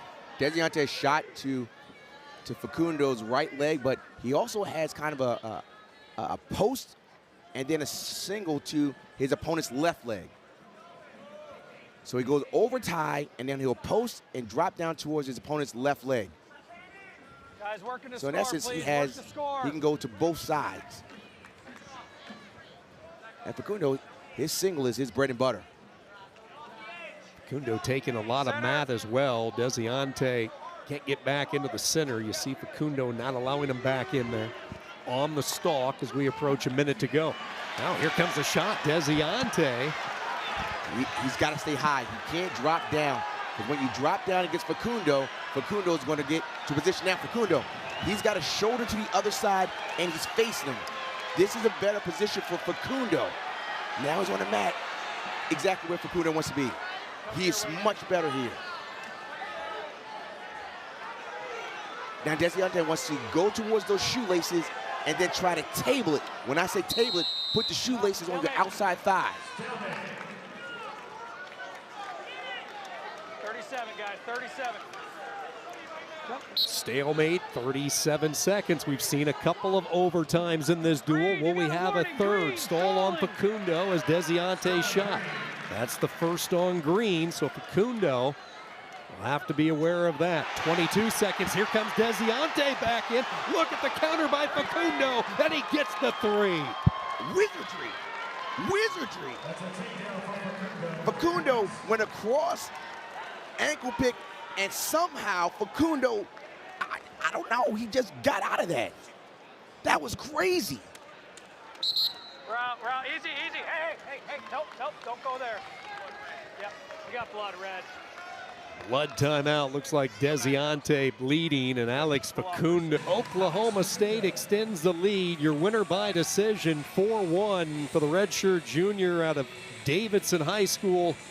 Go up to 184 pounds. Jaden Bullock, Virginia Tech transfer they brought in this offseason from Michigan. Maybe coming off his best match of the year this past Friday night, his win against North Carolina. Trevor Dobbs gets the call for the third straight duel for Oklahoma State. In there for the injured Zach Ryder. And now the arrival of Jaden Bullock, who grew up in this state, Chesapeake, Virginia, Oscar Smith High School. He had a really good win on Friday against Daly of UNC's, wrestled a smart match. Let's see if he can keep this momentum going. ACC saw a shakeup in this weight class. Owen Fishbach transferring out, TJ Stewart away from the sport this year, so weight class that is wide open in the Atlantic Coast Conference. Bullock has been Michigan's starter the past couple of years at this weight, 184 pounds. Big shoes to fill, trying to replace three-time NCAA qualifier Andy Smith. Dobbs has a long frame. I like the fact that they're going to the old school tights. Yeah, I saw that in the warm-ups earlier today. Work out of that, work the score. Trevor Dobbs is a wonderful story. If you're a Stay out of the face. high school kid right now watching this and you're just having a tough time cracking the lineup, stay the course. Stay the course, and Dobbs was rewarded this year. He's a fifth-year senior, has always sat behind some hammers, and these last couple of weeks, he's getting his very first dual competition of his career. The injury to Zach Ryder, it's really an interesting story. He was traveling at the time of the UNI duel. He was traveling to compete in an open tournament. He was about 2.5 hours away from Stillwater. He arrived, he watched the UNI duel. He saw Ryder go down with the injury, so he got the phone call to turn around and come back that same night because he was going to be thrust into the lineup against Iowa State. That was his first dual action. Followed up, representing Oklahoma State against Little Rock, and here he is on the road, taking on the NCAA qualifier, Jaden Bullock. Quite a run over the last 2.5 weeks. Every team has these unsung heroes, so to speak, that you don't know about. Everyone knows about the starters, but it's these guys that are still competing, still pushing your starters, and when the time is called, they're ready. Every team needs those type of guys. what makes it even more impressive for Trevor Dobbs, he was weighing in close to 215 pounds, they told me yesterday, this summer. And he initiated the conversation with David Taylor at the start of the year. He said, Coach, where's my best chance in this lineup to see some reps? And Taylor was honest. He said 184. So the moment he heard that, he started the descent down, and here he is. So it's really a great story of perseverance. And that makes sense with his large frame that he has. Long arms, I got both moving men well. stalling, both guys, no offense. A double stall call. Kevin Linich not wasting any time, tagging both wrestlers here in this first period. Scoreless, Oklahoma State creating a little separation. Cowboys up 16-6. And Rock, we were talking number of matches that could have went either way so far. This has been thoroughly entertaining. That's one of the things that you don't know about. And so you're the top 84 guys in the ACC, and Daly just had a loss to Bullock. And so who knows what the seeds are going to be in ACC championships. That's why we love these February out-of-conference matchups, especially with power teams like these two. It really whets the appetite for what's to come in March in Cleveland and the NCAAs. And we've had so many entertaining duels like we do every year. Even talk of among the fans is they'd love to see momentum build off the national duels that David Taylor and Oklahoma State launched earlier this year to a resounding success. Maybe bring back a national duel tournament after the traditional tournament. I mean, you're always going to have that speculation, but the dual format in college wrestling is one of my favorite parts of this sport. The environment we enjoy here, the environment when we go to Stillwater, Hilton Coliseum, Carver, wherever it might be. Penn State, obviously. And there's teams that can have 4 hammers and can do extremely well at the national championships in March, but the rest of the team may not be as strong. But then you could have another team that just has solid guys up and down the lineup that can be a great dual meet team, but may not do as well at the national. So perhaps there is a strong argument for a dual meet. In on a shot is Dobbs. He's going to work through on this scenario. He's going to try and hook that bottom. You see him trying to put that down?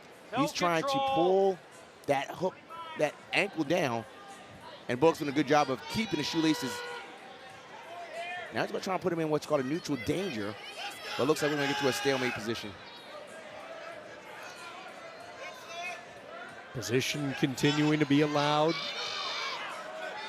Bullock is not going to budge an inch as he has the ankle and foot. Dopp started this attack, and there is the whistle with 20 seconds to go in the second. Got 20, guys, 20. Tony Roby told us on a conversation earlier this year that Jaden Bullock came into this year a little bit hungry, and that was after missing out on the NCAAs last year. He was Michigan's starter. He had a tough Big Ten tournament. He placed 9th, did not get one of the automatic spots, so he was forced to sit and watch. Made the decision to leave Ann Arbor, come back home after wrestling for Oscar Smith High School in the 757 during his younger years. 5 years in Ann Arbor and now one crack at it in Blacksburg. Here's Wednesday night's ACC Network men's basketball doubleheader. Number 20 Clemson squares off against Wake Forest at 7 Eastern. And then 15th ranked Virginia takes on Georgia Tech. Coverage of both games will be available on the ACC Network and also on the ESPN app. We saw a little glimpse of what Dobbs was going to do. He went to a switch, and now he stands up. Pressure forward. Bullock is putting the pressure right on the right hand of Dobbs, but Dobbs is to his feet. Action here, man. Red one. He's got to work up. Once you come to your feet, that count stops. So for you to are new to wrestling, you see on the mat when the top wrestler drops onto an ankle, it's a count, but once they get to their feet, the count stops. Improve, gentlemen. Bullock's got to do something because otherwise he's just hanging on that ankle. He's got to continue to move. And that's what Oklahoma State was saying and kind of point to him, saying that he's just hanging onto that ankle. And now Bullock is doing a good job of moving and lifting up that ankle. Go red. Continues to ride, have control as they go back to the center. Exactly 1 minute to go. So he walks his way up, trips, and then he works, and then he hooks that ankle. Once again, trips it and crawls up and tries to eat away at the riding time. We saw Bullock win a lot of matches like this early in the year. We saw a little bit of a different version on Friday night where he really cranked up the offense in the third period to beat the talented youngster from UNC. Has over a minute of riding time in this third period. Up one, Dops trying to figure out a way to get out. And Bullock has to be smart because he does not want to get hit for stalling and then give up and escape. So he's got to continue to move. He can't just leech on. There is a stall call. Remember, they both had a double stall. It looked like Dops might be getting free, but Bullock lunges back in on leg control, and this crowd now sensing that maybe their guy can ride out the final 28 seconds. Every coach in America is saying 1, not 2. What that means, give up an escape, which is 1 point. Don't give up a reversal, which would be 2 points. 1, not 2.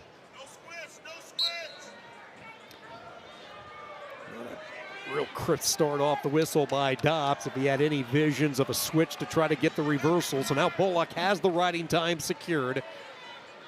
And your 1, not 2 comes right into play here. He's got to continue to move. He does not want to give up a stall call here. One more mat return. Dops tried to roll through. Bullock is going to have a third period ride out. And a 2-0 win for Jaden Bullock to get Virginia Tech back on the winning track. They needed that. The fans needed that. They needed something to celebrate. Gritty win. Third period ride out by Bullock. This match is technically not over. We got 2 more matches, and it's enough. Jaden Bullock, we mentioned before how Virginia Tech's been strong in there riding the top, and he did a good job. And this is how he ended it. Popped the hips. Right when it rolled, he did not roll through. He did not give up the reversal and ended up with a 2-0 win. This match is really not over. And wrestling for the Hokies, he's ranked number 14 in the country, Sonny Sasso. 197. Redshirt sophomore Sonny Sasso, Virginia Tech. The redshirt freshman from the West Coast, Cody Merrill, Oklahoma State, 12-2. Both his losses coming to top 5 opposition. Sasso, like Bullock, may be wrestling his most complete match of the year on Friday in the win against UNC. Sasso, who was dinged up a little bit earlier this year in the Southern Scuffle, back fully healthy, and a weapon for Roby in the upper weights for Virginia Tech. Just the straight up eyeball test. Sasso looks much bigger than Merrill, even though they both weighted at 197, just the size difference. Sasso got off to such a great start last year. This is his 3rd season in Blacksburg. He started the year 10-1, 7 of those wins by fall before just an unfortunate season-ending injury. For the most part, as we talked about, dinged up to start the year, but he has been healthy of late, and he has been performing well. 14th in the country.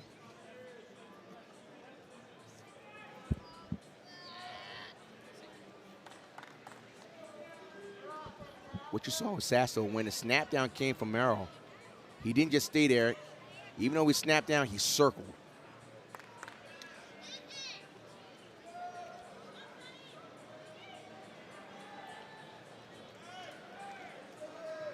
Cody Merrill, a redshirt freshman, Gilroy, California. Won a perfect 109-0 during his high school days, and our colleague Daniel Cormier served as his head coach, and I'm sure he showed him this type of quickness and attack. Merrill trying to switch to that double. No control established yet. Merrill now repositioning, still has his left foot in, shelves the leg of Sasso.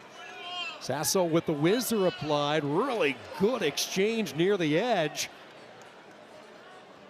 That might be neutral danger right there. And out of bounds they go. So a deep shot there by Merrill and nothing to show for it. Merrill snapped down, and as Sasso was coming up, he went to a single. And Sasso, great defense there. That's what we call wrestling through the situation. Don't concede anything. Rock, as we watch film on Merrill getting ready for this duel today, his defense just has been so good. He is very stingy, tough to score on. And he's very good on top. Utilized his red shirt last year. Luke Serber, the four-time NCAA qualifier, had this weight. So Oklahoma State was in good hands with Serber, but now it is Merrill's time to shine. Let's pay attention to what we're seeing from Oklahoma State. They are doing a good job of cutting off the mat. Look at stuffing in the head, hips down low by Merrill, hips away. And he's trying to break that grip of Sasso. Sasso staying underneath. He wants to make sure he doesn't do anything foolish. What I was saying is that what you're seeing up and down the lineup by Oklahoma State is that their guys are stalking forward, not rushing, and cutting off. So as they stalk, they're cutting off, stalking, cutting off, and keeping his opponents' backs to the outside. Something that they had to be working on because we're seeing it all up and down the lineup. Yeah, they set the tone doing that with Spratley at 125, and it has really not changed since. It's a skill set to move forward and to cut your opponent off. Start the second period, Merrill underneath. Pressure forward there by Sasso. Still in control there. Merrill clears away his right arm and gets the escape. As long as that arm was around the rib cage of Merrill, he's still in control. Another good shot there by Sasso. You see how he's moving? He's snapping and then he's circling, snapping and circling to attack.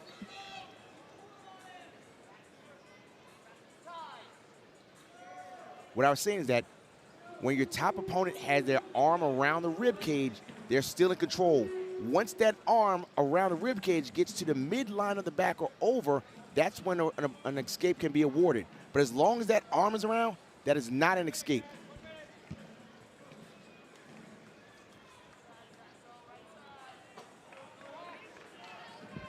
Inside a minute now in this second period. Long range shot there by Sasso. Kind of pumped on the brakes right before he got to where he wanted. And again, we talked about the defense that Cody Merrill has. He is a tough one to figure out.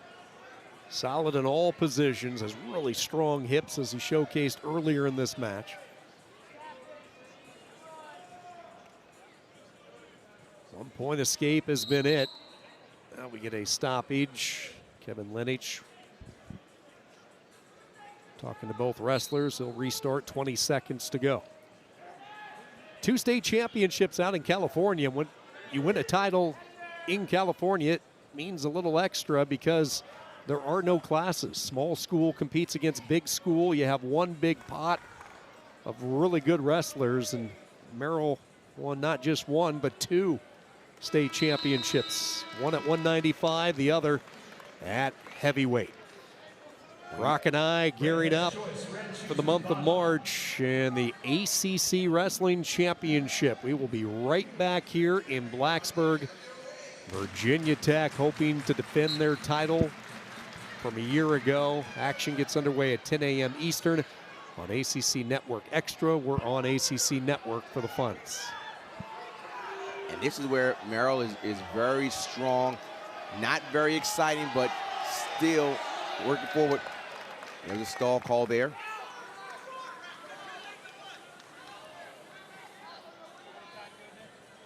Claw here from Merrill, working at the edge, trying to keep his toe in as long as he could. Finally drug out by Sasso with minute 32. So there's a stall call. And when the stall call occurred, the riding time should have stopped. And they're confirming to make sure the riding time is accurate. We've seen this with Merrill wrestling through the tough schedule that Oklahoma State has had, where he's had a lot of wins by his ability to keep his opponents down and getting riding time. Riding time is that at the end of the match, if you have at least 1 minute of time, you get 1 point added. It has to be at the end of the 7-minute match.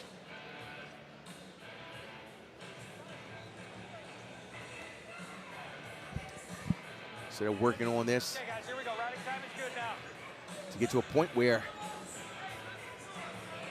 the riding time is Red, you're accurate. good. It's Go ahead, 9 seconds in favor of Merrill.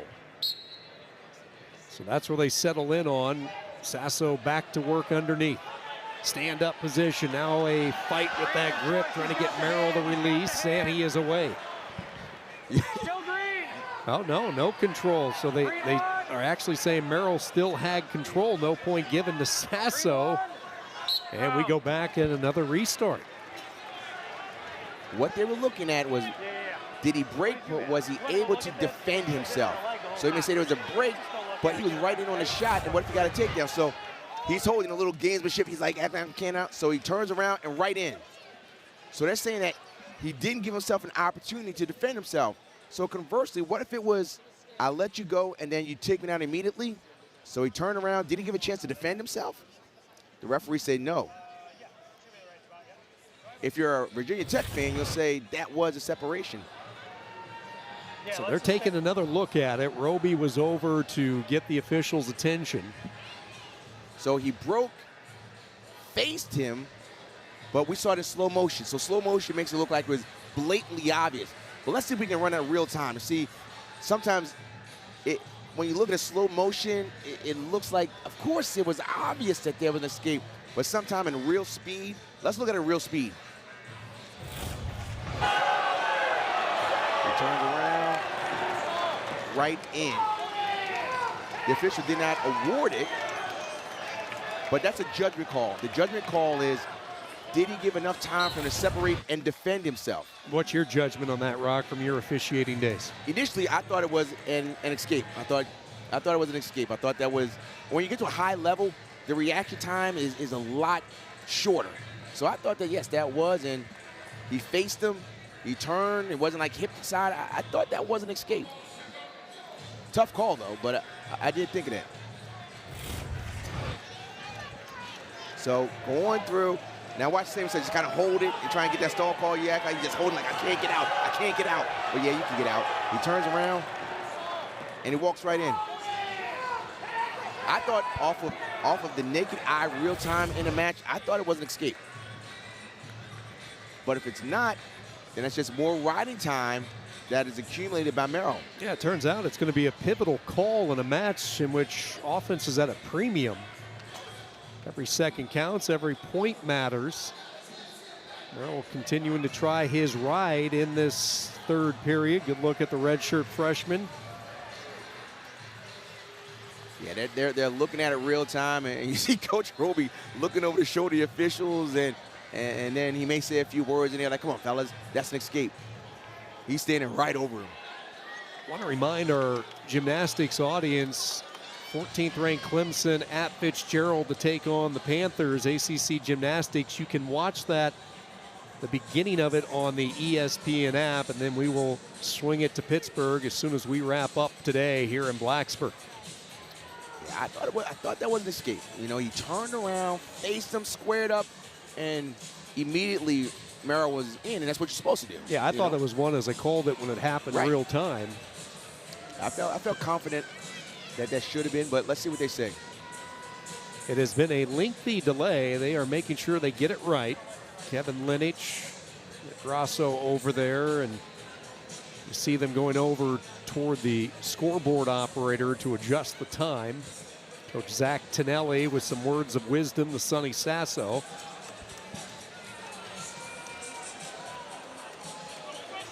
Kevin Ward getting an explanation now from Linich.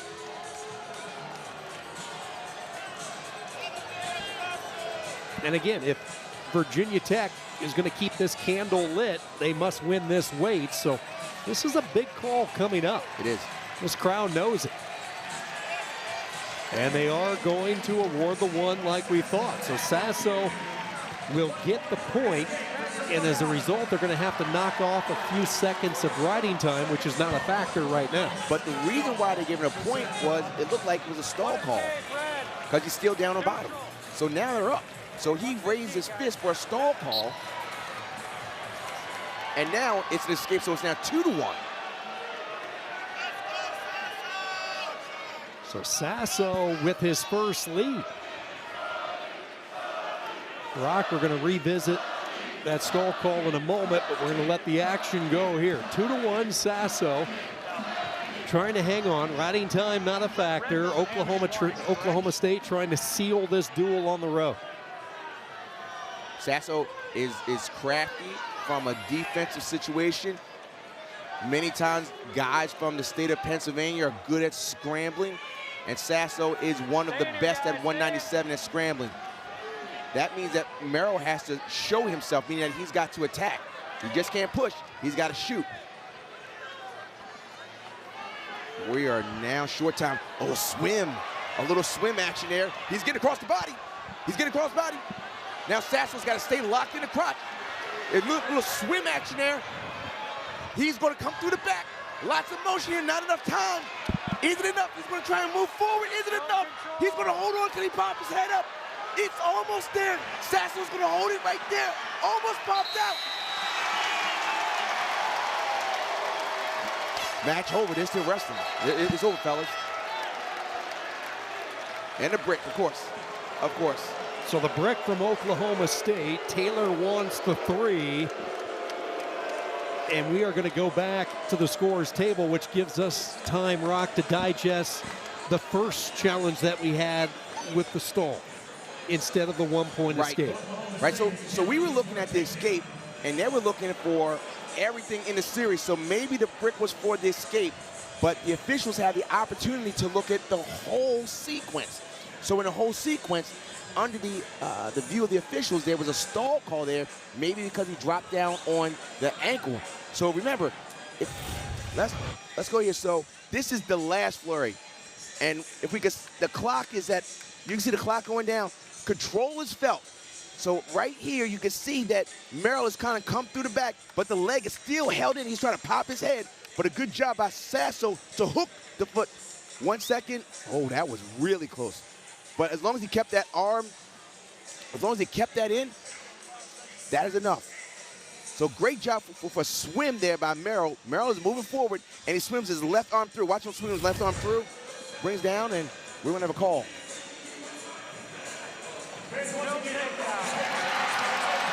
No 3, and Sasso picks up the win.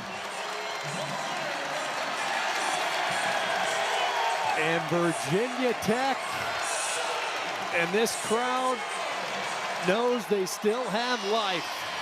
Sonny Sasso. Moments like this, 19-5 this year. Reigning ACC runner-up, Connor Doucette stepping in for the NCAA champ, Hodge Trophy winner from a year ago. Wyatt Hendrickson exhausting his eligibility. So it's Doucette back in there for the Cowboys. The duel comes down to this. Oklahoma State by 4. And it's up to the 2 heavyweights. 6,200 strong inside Castle Coliseum. They were gathered an hour and a half outside in the rain, hoping for a little magic tonight from their heavyweight. What do you say to someone that you know they need bonus points to stay in it? The first thing to say is first of all, win. The first thing, win. But look for opportunities to score more. Look for opportunities to get back points. When you're taking someone down, there's that quick moment where you might be able to sneak in a quick 2 count. But the number 1 goal is the rest of your match to win. And of course, attack. Looking for the attack, had the arm, the 2-on-1 of Doucette.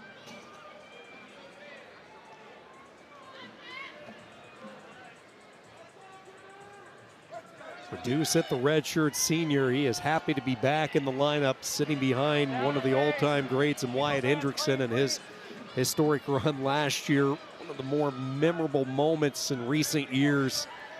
And his win at the NCAAs over Gable Steveson, Hodge Trophy winner. So he sat a full year learning from one of the best, sparring with one of the best. And keep in mind, Doucette was the guy before Hendrickson arrived via the transfer portal. He's a two-time qualifier of the NCAAs. Both guys work to score. Was Oklahoma State starter in 23 and 24. Won a couple of matches at Nationals in 24. Trying to clear out the head here. Front head position for Jimmy Mullen. Has the underhook as well. Mullen trying to tug one way or the other, but Doucette's a hammer. He's tough to move. Side, Doucette's doing a good job of staying centered. He's keeping his head right in the middle of the back, not pushing to one side. This crowd is getting really behind Mullen. 33 seconds and counting in this opening period, scoreless. Where are we at, Nick? Oklahoma State wins from Forrest at 133, Vega 141, Rabidou at 57, Lockett and Facundo. Virginia Tech giving Mullen a chance to be the hero following tight wins at 84 and 97 from Bullock and Sassa.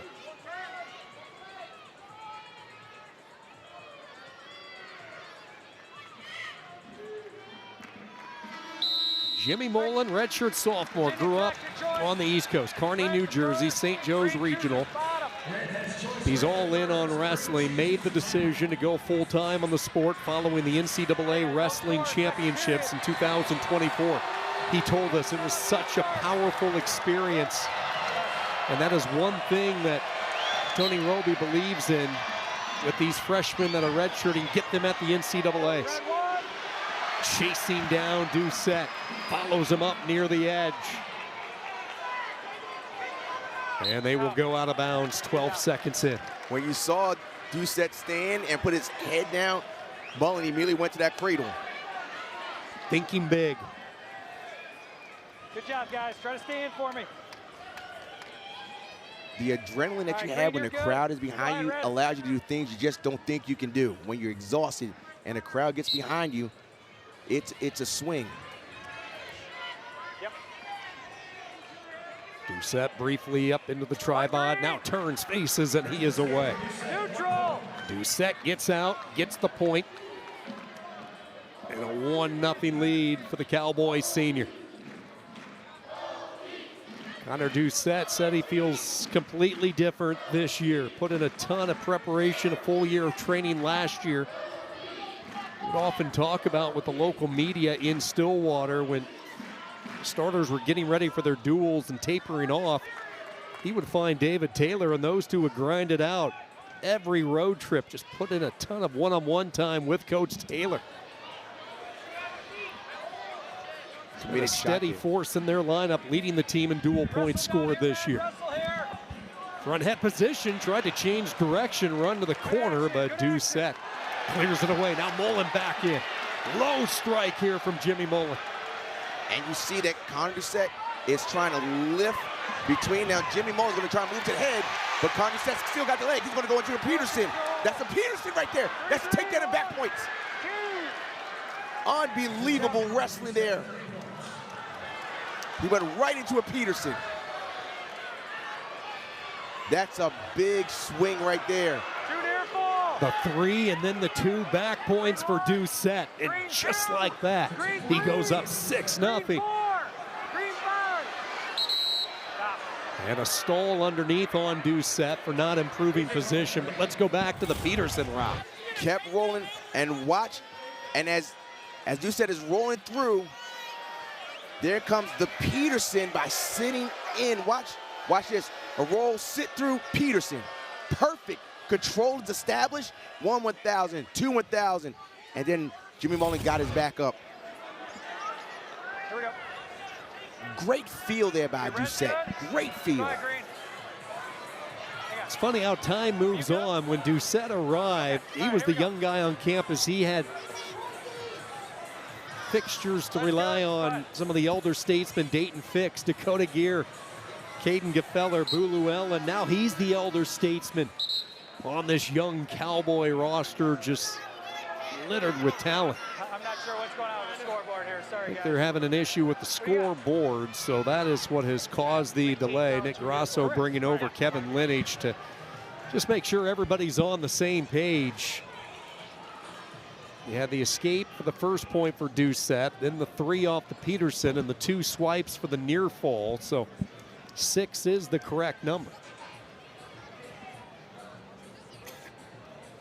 Well, once again, want to remind our audience looking for Clemson and Pitt gymnastics. That is over on the ESPN app. As soon as we're done here from Blacksburg after this particular match at heavyweight, we will get you to Fitzgerald Fieldhouse and ACC gymnastics.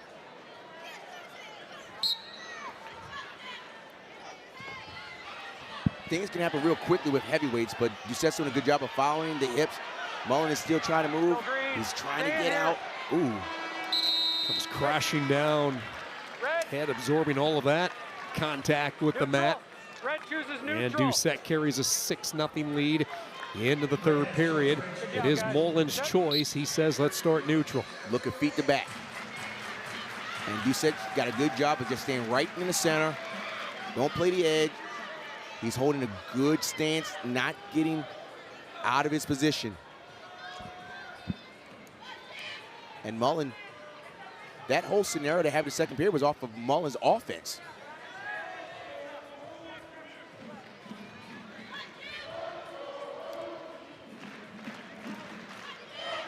Tug onto the back of the neck, minute 30 and counting. Connor Doucette trying to provide the role of the closer here for David Taylor and Oklahoma State. A college duel on this Sunday afternoon late in the year that has lived up to every ounce of the hype coming in. Mullen shoots in, waterfall position right back up over the top for Doucette. Now you see Mullen trying to split the legs. Let's see what side he tries to go to. And Doucette's doing a good job of holding the ankle. They just want to be easy, as the official saying easy. They don't want anybody hurt here in a tough situation. Stalemate. Stalemate means that nothing can be improved. Jimmy Mullen is still attacking. And with heavyweights, it doesn't take long. Something happens quick and there's a swing. This is the great thing about the 3-point takedown and 4-point near fall.